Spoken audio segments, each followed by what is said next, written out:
Hey there, pioneers. Here's how to bioscan the Bullethead in Subnautica 2. Bioscanning the Bullethead unlocks the camouflage biomod, which lets you become invisible to predators while you're standing still.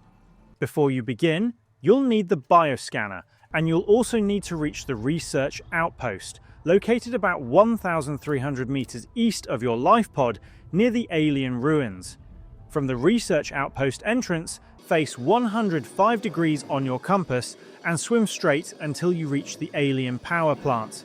Approach its large central pillar, then swim down to the Angel Comb below. Follow the Angel Comb's route toward the northeast, and it'll lead you into a trench. Along the rock wall on the right, you'll spot clusters of red spikes sticking out of the rock. Those are the Bulletheads. Approach one carefully and quickly scan it before it reacts, as they're fast and can attack if startled. Once you've completed the scan, return to your base and interact with the biolab to view or equip your newly unlocked camouflage biomod. And that's all of it. If this video helped, please leave a like or comment and subscribe to the channel for more straightforward guides. Thanks for stopping by, and see you in the next side quest.